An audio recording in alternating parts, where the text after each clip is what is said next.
आज हम कक्षा कक्ष अंतःक्रिया शिक्षण प्रतिमान इसके संदर्भ में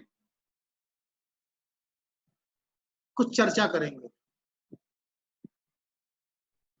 यह टॉपिक हमारे बीएड फर्स्ट ईयर का जो थर्ड पेपर है लर्निंग एंड टीचिंग, उसका एक भाग है जिसमें हमें कक्षा के अंदर एक शिक्षक के द्वारा एक शिक्षार्थी के द्वारा कौन कौन सी क्रियाएं होती हैं, उन दोनों के बीच में कौन कौन सी व्यवहार होते हैं, उन सभी का एक मॉडल प्रस्तुत किया गया है। वैसे तो कक्षा के अंतर्गत क्रियाओं के बारे में बहुत से शिक्षा में मॉडल हैं, परंतु जितना अच्छा मॉडल जो है डॉक्टर N.A. फ्लेंडर के द्वारा सन 1963 में दिया गया है, उतना अच्छा प्रतिमान अभी शिक्षा जगत में मान्य नहीं हुआ, क्योंकि उन्होंने शिक्षक और शिक्षार्थियों के प्रत्येक व्यवहार का बड़ी ही बारीकी से अध्ययन किया है और उसका मूल्यांकन किया है। ठीक है ना? तो इसके अंतर्गत हमको जो है फ्लेंडर प्रक्रिया के अर्थ के बारे में समझना पड़ेगा। इसका अर्थ सीधा सीधा है कि फ्लेंडर ने शिक्षक और शिक्षार्थियों के बीच में जो व्यवहार हैं, उन व्यवहारों के बारे में एक स्पष्ट विवेचन दिया है कि शिक्षक के व्यवहारों का ये अर्थ होता है और शिक्षार्थी के व्यवहारों का ये अर्थ होता है। जब शिक्षक और शिक्षार्थी कुछ नहीं करते हैं कक्षा में, जिनका सीधा संबंध शिक्षण से नहीं होता है, तो वहां पर कौन सा व्यवहार, कौन सी क्रिया मानी जाती है? इसलिए उन्होंने अपने शिक्षण के व्यवहारों को जो है शाब्दिक और अशाब्दिक व्यवहारों के अंतर्गत रखा है। ठीक है? और इसके कुछ उद्देश्य होते हैं। ठीक है ना? इसके मुख्य रूप से 3 उद्देश्य हैं। पहला उद्देश्य है कक्षा में अंतःक्रिया के माध्यम द्वारा शिक्षक के व्यवहार की पहचान करना। जब एक शिक्षक कक्षा में शिक्षार्थियों के बीच में अपनी शिक्षण कर रहा होता है, तो उसके व्यवहार को पहचानना है कि यह व्यवहार इसका, यह क्रिया इसकी किस श्रेणी के अंतर्गत, किस क्रिया के अंतर्गत, किस वर्ग के अंतर्गत आती है। अगर वो प्रश्न कर रहा है, अगर वो व्याख्या कर रहा है, यदि वो किसी को डांट रहा है, शिक्षक एक शिक्षार्थी से कुछ कह रहा है, उसको बुला रहा है, लिखने का आदेश दे रहा है, तो ये सारे व्यवहार जो है वो पहचाने जा सकते हैं शिक्षक के। ठीक है? दूसरा हमारा उद्देश्य है कि इन्हीं शिक्षक के व्यवहारों के बारे में वस्तुनिष्ठ आंकड़े और क्रमबद्ध अभिलेख को इकट्ठा करना, एकत्रित करना। ये मान लेना चाहिए कि शिक्षक का जो व्यवहार है, ठीक है, शिक्षक का जो व्यवहार है वो मुख्य रूप से इसका मूल्यांकन होता है और इसमें 20 मिनट तक इसका ऑब्जर्वेशन होता है और उसको फिर एक क्रम में, एक श्रेणी में, एक वर्ग में रखा जाता है। तो पहले उनका इकट्ठा होता है, उसके बाद उसकी व्याख्या होती है।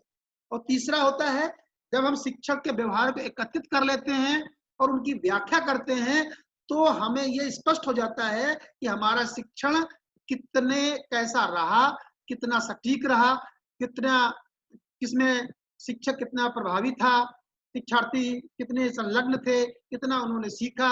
यदि नहीं सीखा है तो हम अपने व्यवहार में परिवर्तन ला सकते हैं, अपनी विधियों में परिवर्तन ला सकते हैं।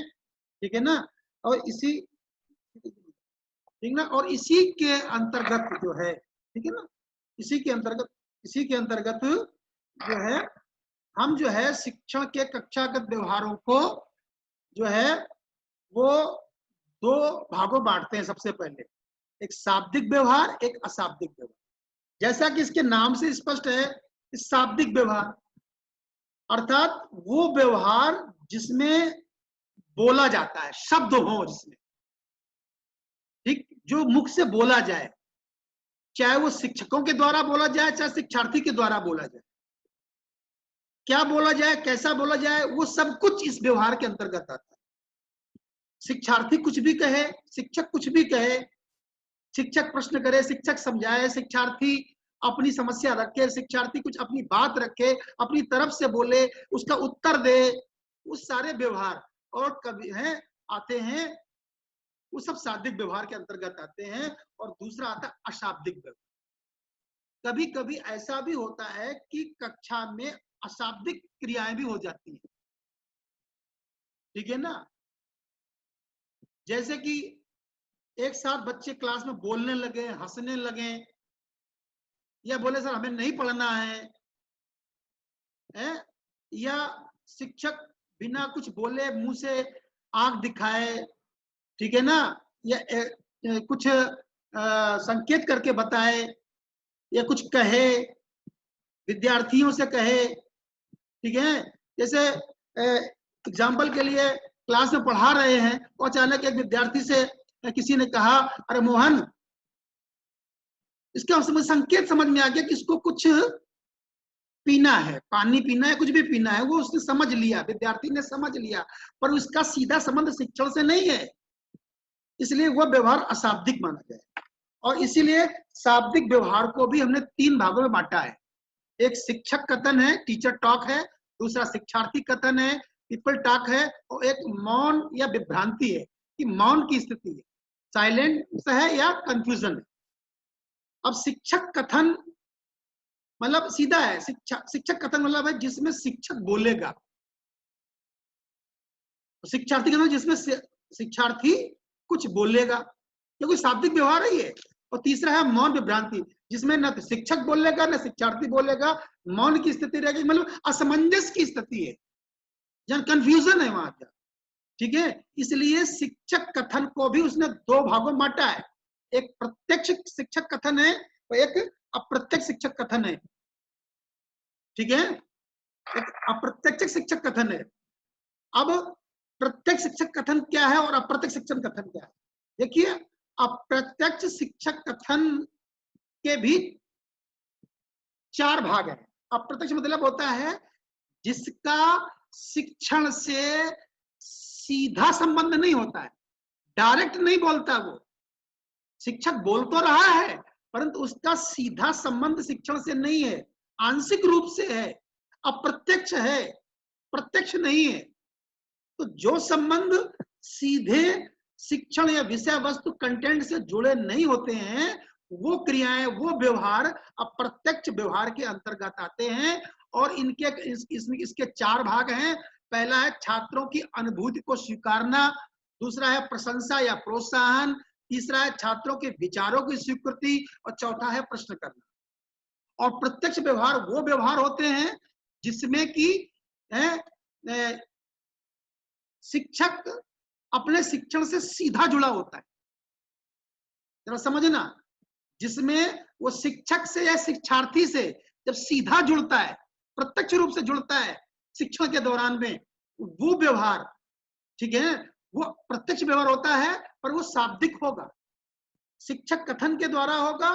तो शिक्षक कथन के 2 भाग हैं, अप्रत्यक्ष व्यवहार, प्रत्यक्ष व्यवहार। अप्रत्यक्ष व्यवहार के 4 भाग हैं और प्रत्यक्ष के 3 हैं। एक है भाषण या व्याख्यान देना, दूसरा है निर्देश देना है, और अगला है आलोचना या अधिकार।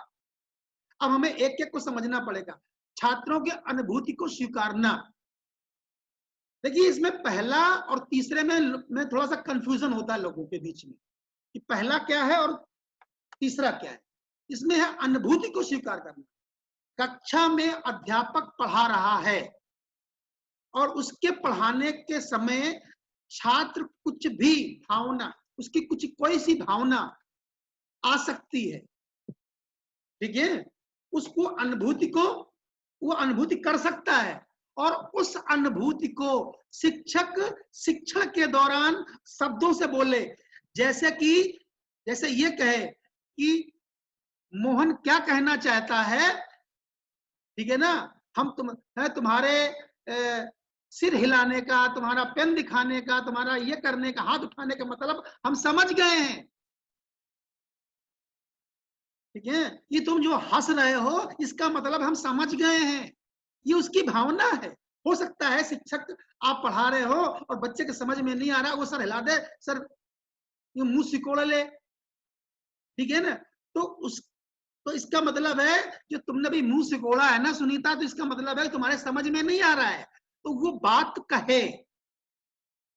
शिक्षण के दौरान एक शिक्षक, ये होती है भावना को स्वीकारना, मतलब छात्र की जो जो अनुभूति जो कर रहा है उस बात को शिक्षक अपने शिक्षण में, अपने शब्दों में उस बात को कक्षा में बोले, वो व्यवहार जो है अनुभूति के अंतर्गत आता है। दूसरा है प्रशंसा या प्रोत्साहन। इसमें शिक्षक छात्र की प्रशंसा करता है, उसको प्रोत्साहित करता है, शाबाश कहता है, वाह कहता है, वेरी गुड कहता है, और अच्छा कहता है, देखो इसने जैसा किया ऐसा करना चाहिए, आज कितना बढ़िया उत्तर दिया है मोहन ने, इसका कोई जवाब नहीं है, ठीक है, देखो जैसे इसने आंसर लिख के दिया है ऐसा सबको लिखना चाहिए, ये होता है प्रोत्साहन, उसका मोटिवेशन है, उसको फीडबैक मिलता है, तो हम छात्र की प्रशंसा करें, ठीक। और तीसरा है विचारों की स्वीकृति। जरा इसको समझना, अनुभूति क्या था और विचार क्या था। अनुभूति अशाब्दिक, ठीक है ना, अशाब्दिक और शाब्दिक हो सकती है छात्र की, परंतु शिक्षक शब्दों के द्वारा उस अनुभूति को अपने शिक्षण में बोले, वो होती अनुभूति और भावना उसकी। पर उसके जो विचार है, छात्र ने कभी शिक्षक से एक दिन पहले, 2 दिन पहले या कभी किसी भी क्लास में कहा हो और उसको अपनी बात में रखे, ठीक है ना, कि देखो जैसा कि आज प्रार्थना स्थल पर अंजू ने जो बोला था विद्या के बारे में, वो बात बिल्कुल सही है, हमको भी वैसे ही करना चाहिए, हमको भी वही काम करना चाहिए। उसने कहा था करत करत अभ्यास के जड़मत होत सुजान, उस छात्र ने ये बात कही थी, तो उसने विचार कभी कहे थे, एक दिन पहले कहे हो, 2 दिन पहले कहे हो, उसी दिन कहे हो, और उसके विचार को शिक्षण में वो महत्व दे, बोले, वो होता है शिक्षक के विचारों की स्वीकृति। जैसा कि कल भावना बोली थी कि सभी बच्चों को जो है सर, जो है समय के अनुसार कक्षा में आने दिया जाए, बीच बीच में बच्चे क्लास में आते हैं तो बहुत डिस्टर्ब होता है, तो इसका मतलब होता है कि वो बच्ची समय की पालना करती है, उस समय के महत्व को समझती है, उसको अनुशासन बहुत प्रिय है, मतलब ऐसी बातें, ऐसे विचार, ऐसी चीजें अगर वो कक्षा में शिक्षक बोलता है तो उसके विचारों की स्वीकृति होती है।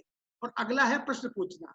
जब एक शिक्षक कभी भी कोई भी प्रश्न छात्रों से पूछता है, वह क्रिया, वो व्यवहार चौथे वर्ग के अंतर्गत आती है। और एक बात और समझने की है, यह अप्रत्यक्ष व्यवहार जो है अधिगम में बहुत सहायक होता है। हमारे कक्षा का वातावरण यदि अप्रत्यक्ष रहेगा तो अधिगम अच्छा होगा, अगर हमारा व्यवहार डायरेक्ट प्रत्यक्ष रहेगा तो अधिगम उतना अच्छा नहीं होगा। अब छठा अप्रत्यक्ष व्यवहार आता है, जिसमें है भाषण या व्याख्यान। जब एक अध्यापक किसी भी प्रश्न का उत्तर या किसी भी प्रश्न की समस्या को वो स्पष्ट करता है, विश्लेषित करता है, समझाता है, तो वो व्याख्यान या भाषण के अंतर्गत वह क्रिया, वह व्यवहार आता है। अगला है निर्देश देना, ठीक है। निर्देश देने का मतलब है वो कहे कॉपी खोलो, वो कहे लिखो, चित्र बनाओ, अच्छा तुम इधर आओ, ए मुनीस खड़े हो जाओ, तुम्हारा नाम क्या है, ऐसी बहुत सी बातें, इस प्रकार की बहुत सी क्रियाएं, ऐसे बहुत से व्यवहार कक्षा में एक अध्यापक के द्वारा होते हैं। जो कहता है अच्छा पेन ले आओ, चलो चित्र बनाओ, चलो उठो, ठीक है ना, अब लिखिए आप लोग हैं, अब तुम बोलिए, अगर ऐसा कहता है तो वो सारी क्रियाएं, वो सारे व्यवहार छठे वर्ग के अंतर्गत आएंगे। अब आता है सातवां, ये व्यवहार जो है वो शिक्षण में मनोवैज्ञानिक नहीं माना गया, इसमें एक अध्यापक का एकाधिकार वर्चस्व होता है, ठीक है ना। वो छात्र की निंदा भी करता है, उसको डांटता भी है, उसको विभिन्न प्रकार की अपमानित होने का महसूस होता है, ठीक है। इसलिए हमें इस व्यवहार में परिवर्तन लाना चाहिए। हम जैसे कहें, अब देखो जैसे ये बैठी हैं मूर्खाधिराज, इन्हें अकल ही नहीं है। हम इतनी देर से समझा रहे हैं, 2 दिन से समझा रहे हैं, इनके समझ में नहीं आ रहा है। ये उसकी आलोचना हुई अधिकार से। तुमने काम नहीं किया, चलो निकल जाओ हमारे कला क्लास के अंदर, खड़े हो जाओ, यहाँ पे हाथ खड़े कर लो। ये अधिकार है। ऐसा व्यवहार क्लास में कभी कभी शिक्षक के द्वारा होता है, और ये व्यवहार 7वें वर्ग के अंतर्गत आएगा। अब आता है अगला, जो है शिक्षार्थी कथन। शिक्षार्थी कथन जो है वो उसके 2 होते हैं, छात्र कथन और छात्र स्वोपक्रम, ठीक है ना। छात्र कथन, इसमें आता है कि यदि विद्यार्थी किसी प्रश्न का उत्तर दे रहा है, ठीक है, तो वह क्रिया 8वें वर्ग के अंतर्गत आएगी। और ठीक है, और अगर वही छात्र जब कोई अपनी तरफ से स्वयं कोई बात रखता है, तो वह क्रिया, वह व्यवहार 9वें वर्ग के अंतर्गत आएगा। वो छात्र के द्वारा स्वयं की गई क्रिया है। अगर वो कहे कि सर जैसे आपने समझाया था, तो मेरे हिसाब से इसका सर ये चीज होनी चाहिए, अगर ये बात रखता है तो वह क्रिया 9वें वर्ग में आएगी। या जैसे कहे कि छात्र जैसे कि सर कल तो वो अनीता मैडम ये समझा रही थी, और सर आप आज ये समझा रहे हो, वही बात को, दोनों में अंतर कैसे है। तो मतलब ये इसका मतलब है छात्र ने अपने विवेक से, अपने चिंतन से कोई बात रखी है क्लास के अंतर्गत, वो शब्दों के माध्यम से रखी है, तो वह क्रिया, वह व्यवहार 9वें वर्ग के अंतर्गत आएगा। और तीसरा जो है शाब्दिक व्यवहार होता है मौन विभ्रांति। कभी कभी क्या होता है कि कक्षा में मौन की स्थिति हो जाती है। मौन की स्थिति कब होती है? मान लीजिए आप पढ़ा रहे हैं, बहुत समय हो गया है, बच्चे अचानक से बोल रहे हैं सर आज मेरा पढ़ने का मन नहीं है। पर देखिए शाब्दिक है, क्लास में शाब्दिक है, परंतु उसका संबंध शिक्षण से नहीं है। सर अब बहुत हो गया, अब कल पढ़ाना है। या कोई अचानक से क्लास में रोने लगे, या अचानक से कोई बात दूसरी बात बोलने लगे, तो बोलेगा तो कोई चीज हो तो रही है, परंतु उसका संबंध शिक्षण से नहीं है। तो वो स्थिति जब मतलब कंफ्यूजन हो, शिक्षण चुप शांत हो जाए, साइलेंट हो जाए, वह क्रिया शाब्दिक होते हुए भी मौन विभ्रांति में आती है तो शाब्दिक, ठीक है ना। जैसे मान लीजिए आपको पढ़ा रहा है, देखो सर ये गणेश जो है सो गया। अब उसने तो कहा सर गणेश सो गया, तो अब सारे बच्चों का, अध्यापक का ध्यान कहां चला गया? उस बच्चे पर। तो जो शिक्षक पढ़ा रहा था, ये शिक्षार्थी प्रश्न कर रहा था, बोल रहा था, समझ रहा था, वो उस समय शिक्षण क्या हो गया? शांत हो गया। व्यवहार तो शाब्दिक है, परंतु वो मौन हो गया, कंफ्यूज हो गया वहां पर। तो वह क्रिया, वह व्यवहार 10वें वर्ग के अंतर्गत आएगा, ठीक है। इस प्रकार फ्लेंडर ने अपनी 10 वर्गीय शैक्षणिक प्रक्रिया का विवेचन किया है, और ये कक्षा शिक्षण, कक्षा व्यवहार की सबसे अच्छी स्थिति मानी जाती है। अब हम आते हैं कि इन्हीं व्यवहारों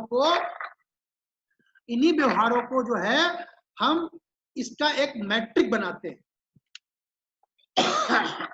नहीं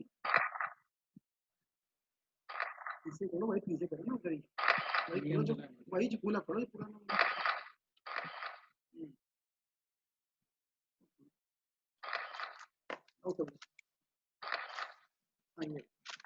ठीक है ना। अब हमें इन कक्षा अंतःक्रिया को तो एक विश्लेषण करना पड़ेगा। जैसा कि आपके स्क्रीन में आपने देखा है कि हमने कुछ सब व्यवहार लिख लिए, ठीक है। जैसे 4 लिख लिया है, 8, 5, 4, 6, 8, 9, 5, 3, 2, 10, 4, 8, 7, 5, 3, 7, 3। ये हमने ये 1 से 1.5 मिनट का ऑब्जर्वेशन है, ठीक है।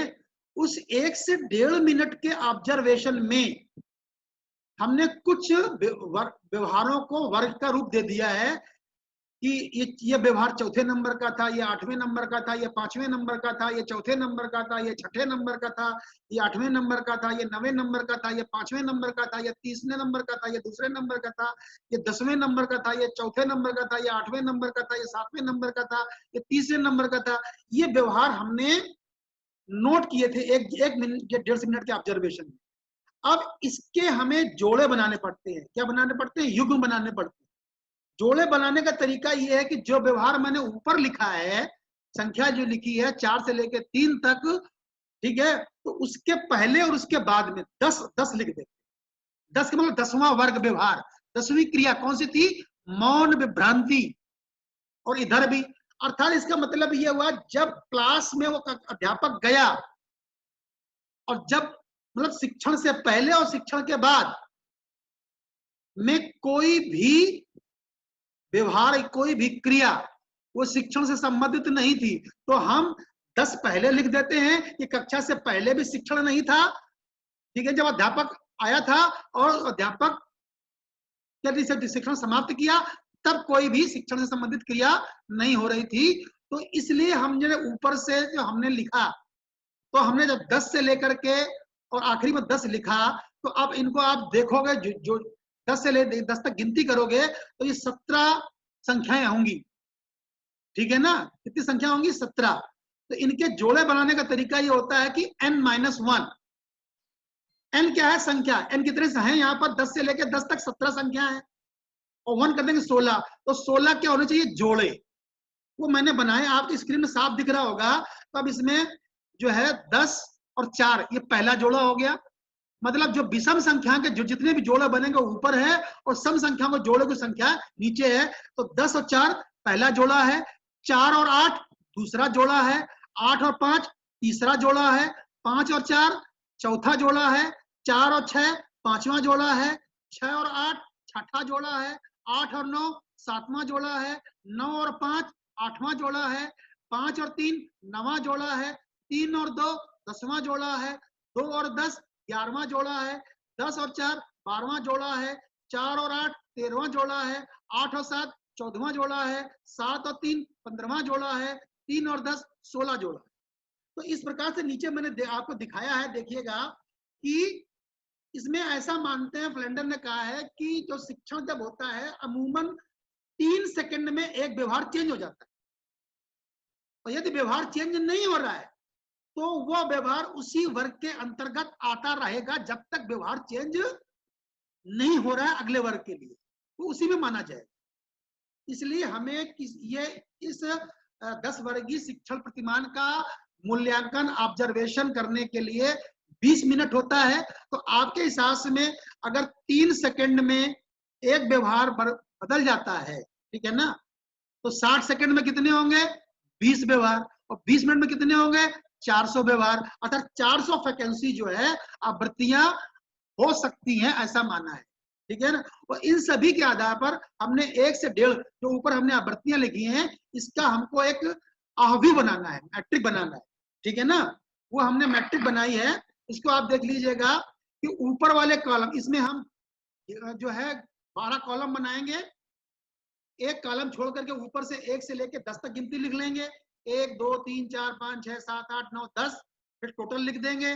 ऐसे ही उसके नीचे वाले कॉलम में जो एक लाइन छोड़ करके 1 से 10 तक गिनती लिख लेंगे हैं, और नीचे टोटल लिख लेंगे, ठीक। अब ऊपर वाले में लिख लेंगे कॉलम, और जो बाई तरफ वहां लिख देंगे रो, ठीक है ना। मतलब कॉलम माने वर्ग और पहले में पंक्ति, ठीक। इसमें अब देखिए जो आपका पहला व्यवहार था, ठीक है ना, आप देखिएगा पहला व्यवहार क्या था? 10 और 4, ठीक है। तो 10 हमें किस में देखना है? रो वाले में देखना है। ठीक, और 4 देखना है आगे वाले कॉलम में, नीचे आ जाओ, तो वहां पर हम 1 बना देंगे। ठीक है, वहां क्या बना देंगे? 1। ठीक, अब दूसरा वर्ग में आके, दूसरा वर्ग कौन सा है? 4 और 8 का। ठीक है, तो 4 हम देखेंगे रो वाले कॉलम में और 8 देखेंगे कॉलम वाले कॉलम में। यहां पर हमने 1 कर दिया। ठीक, अब हम फिर आता है तीसरा वर्ग है 8 और 5 का। 8 हम देखेंगे इधर, ठीक, और 3 देखेंगे इधर, 8 नहीं 5, 8 देखेंगे इधर और 5 देखेंगे इधर। ठीक है, अब चौथा जोड़ा है 5 और 4। 5 देखेंगे इधर, देखेंगे रो वाले पंक्ति में, और 4 इधर देखेंगे इधर, इधर 1 लिख देंगे। अब है 4 और 6। 4 देखेंगे इधर और 6 देखेंगे इस तरफ कॉलम वाले कॉलम में। फिर 6 और 8, 6 देखेंगे रो वाले पंक्ति में और 8 में 1 लगा देंगे। फिर सातवां वर्ग में 8 और 9। 8 देखेंगे इसमें इधर देखेंगे रो वाले पंक्ति में, और 9 देखेंगे इधर। ठीक है, और फिर है 9 और 5। 9 देखेंगे इधर, ठीक है, और 5 देखेंगे इधर। ठीक है, 5 देखेंगे इधर। ठीक है, और 5 देखेंगे इधर, और इसके बाद 5 और 3। 5 देखेंगे इधर, 3 देखेंगे इधर, 3 और 2। 3 देखेंगे इधर, 2 देखेंगे इधर, 2 और 10। 2 देखेंगे इधर, 10 देखेंगे इधर। फिर 10 और 4, 10 देखेंगे इधर, 4 देखेंगे इधर। देखो 4 वाले कलम पहले भी 1 था, दोबारा फिर 1 कर देंगे। फिर 4 और 8, 4 देखेंगे इधर, 8 देखेंगे इधर। 8 पहले भी 1 था, दोबारा भी कर देंगे। अब इसमें देखेंगे 8 और 7। 8 देखेंगे इधर, 7 देखेंगे इधर, 8 और 7। 7 देखेंगे इधर रो में और 3 देखेंगे इधर। ठीक, और 3 देखेंगे ऊपर और 10 देखेंगे इधर। तो इस प्रकार से हमारे जितने भी कॉलम हैं, अब इनको आप जोड़ लीजिए ऊपर से। पहले वाले कॉलम में कुछ नहीं था, दूसरे में 1 है। ठीक है, दूसरे में 1 है, तीसरे में 2 हैं, तीसरे में 2 हैं, चौथे में 3 है, जोड़ लीजिए, कहीं से भी जोड़ लीजिए। चौथे में 3 है, पांचवें में 2 है, छठे में 1 है, सातवें में जो है 1 है, आठवें में 3 है, नौवें में 1 है, 10वें में 2 है। ठीक है, इनको आप जोड़िए इधर। ऐसे ही आप इधर भी जोड़ लीजिए, दोनों को आप जोड़ेंगे 16 आ जाएगा। ठीक है, तो इस प्रकार से हम जो है इसका मैट्रिक बना लेंगे। ठीक, अब आता है हमारा शैक्षिक जो अंतःक्रिया मैट्रिक था उसकी व्याख्या। ठीक है, उनकी हम व्याख्या कैसे करें? तो देखिए, इसमें पहला है शिक्षक वार्ता। जैसे कि हम जानते हैं शिक्षक वार्ता में 7 वर्ग होते हैं, 4 होते हैं अप्रत्यक्ष और 3 होते हैं प्रत्यक्ष। 7 वर्ग होते हैं। तो इसका मतलब हुआ, इसका होता है जो नियम आएगा। ठीक है, एक मतलब शिक्षक कथन का परसेंटेज अगर निकालना है तो 1 से 7 बटे n इंटू 100, मतलब 1 2 3 4 5 6 7, 1 + 2 + 3 + 4 + 5 + 6 + 7 अपॉन n इंटू 100। तो अब 1 से 7 तक के वर्गों का योग कितना हुआ आप देखिएगा। तो पहले वर्ग में 0 है, दूसरे में 1 है, तीसरे में 2 है, चौथे में 3 है, पांचवें में 2 है, छठे में 1 है, सातवें में 1 है, और n कितने थे? 16। जोड़ दिया, इंटू 100 कर दिया। अब जब हम इन सभी को जोड़ेंगे तो आ जाएगा 6 बटे, ठीक है ना, 3 3 6 4 10, 10 बटे 16 इंटू 100। ठीक है ना, तो ये आ जाएगा आपका, जब काटेंगे देंगे 125 बटे 2, मतलब 62 62.5%। मतलब हमने जो अभी व्यवहार किया है इसमें शिक्षक व्यवहार जो है वो 62.5% रहा। ठीक है, अब आता है इसी 62 में, अब आप इसको अलग अलग करके देखेंगे। अप्रत्यक्ष व्यवहार का क्या प्रतिशत है? तो अप्रत्यक्ष व्यवहार कितना आता है? 4 वर्ग आते हैं इसमें, 1 2 3 4 अपॉन n इंटू 100। तो 1 2 3 4 का वर्ग का कितना टोटल हुआ? 1 का 0, 2 का 1, 3 का 2, 4 का 3। इन सबको जोड़ा तो 6/16 इंटू 100 बटे जो है मतलब 6/16 इंटू 100। इनको हम जोड़ेंगे तो ये 75/2 वाला 37.77.25। ठीक है ना, वो आ जाएगा है। अब आता है प्रत्यक्ष व्यवहार। प्रत्यक्ष व्यवहार का प्रत्यक्ष व्यवहार आगे बढ़ रहा है। ठीक है, प्रत्यक्ष व्यवहार होता है, आप जानते हैं वर्ग कौन से होता है? 5 6 7। तो 5 6 7 का जोड़ 5 6 7 ऑब्लिक n इंटू 100। तो 5 का टोटल था 2, 6 का 1, 7 का 1, तो ये हो गया 4/16 इंटू 100। तो ये आ जाएगा 25%।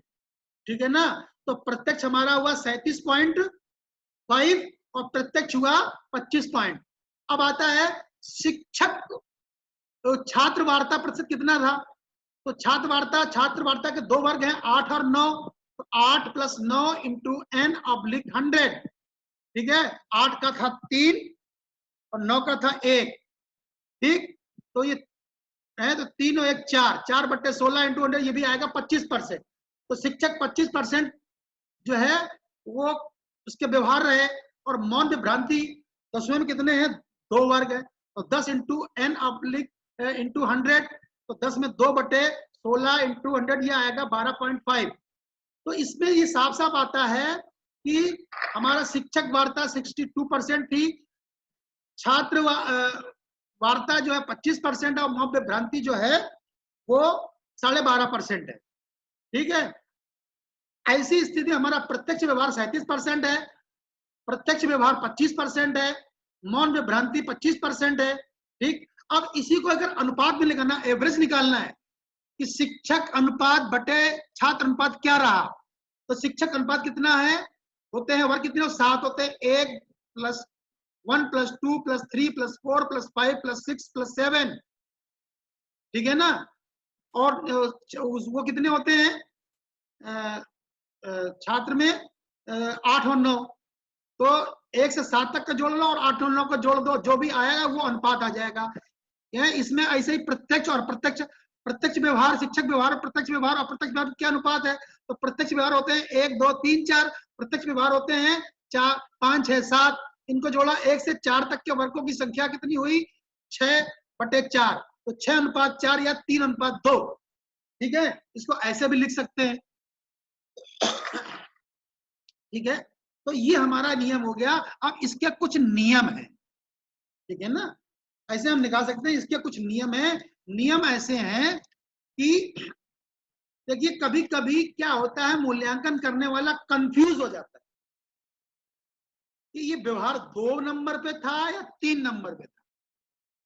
अब ऐसी स्थिति में हम क्या करें? तो उसका तरीका ये है कि हमें 5वें कॉलम से जो सबसे दूर होगा, हमें कंफ्यूजन किसमें है? 2 और 3 में।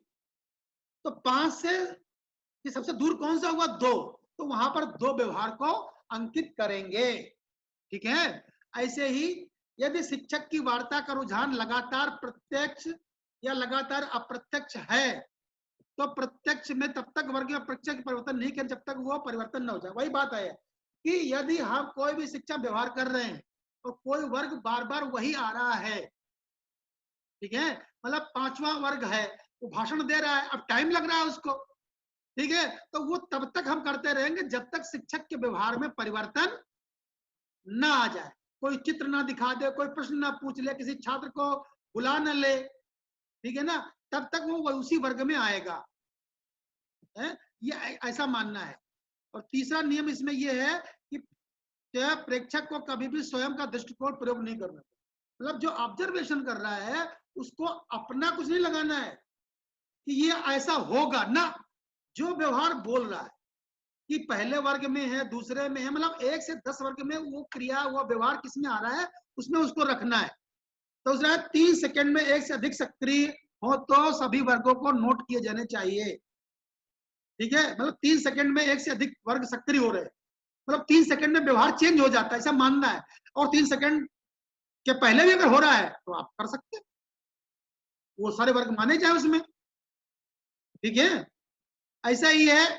पांचवा, यदि मौन सेकंड 3 अधिक हो तो उसे 10 वर्ग के अंतर्गत रिकॉर्ड किया जाना चाहिए। मतलब अगर शिक्षण जो है में कंफ्यूजन है और वो 3 सेकंड से अधिक हो गया है तो उसको भी 10 ही में लिया जाए, तो तब तक लिया जाए जब तक शिक्षण में व्यवहार चेंज ना आए। ठीक है, ऐसे ही आता है 7वां, यदि शिक्षक छात्र के उत्तर को दोहराए और वह सही है तो उस व्यवहार को 2 में होता है। ठीक है ना, अगर छात्र के उत्तर को दोहराए, देखो अभी जैसे उत्तर दिया ना है मोहन ने, है, इसका मतलब तुम समझ गए।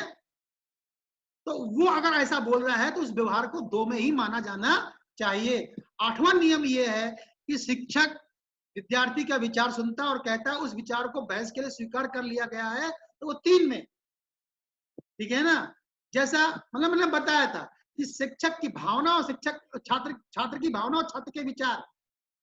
ठीक है, छात्र को विचार को अपने शिक्षण में लाता है तो वह व्यवहार 3 के अंतर्गत आता है। यदि विद्यार्थी, कंफ्यूजन अमूमन 2 या 3 में, 8 या 9 में होता है। ठीक है, अगर छात्र अपनी बात रख रहा है तो 9 में आएगा, अगर वो अपनी कोई उत्तर दे रहा है तो 8 में आएगा। ठीक है ना, तो सब ठीक है, हाँ हाँ हो, ये सारे वर्ग 2 में होते हैं। ठीक है, तो इस प्रकार से कुछ नियम है, मैंने आपको बताने का प्रयास किया है। एक छोटा सा प्रयास है, आप लोग इससे अवश्य लाभान्वित होंगे, ऐसा मेरा मानना है।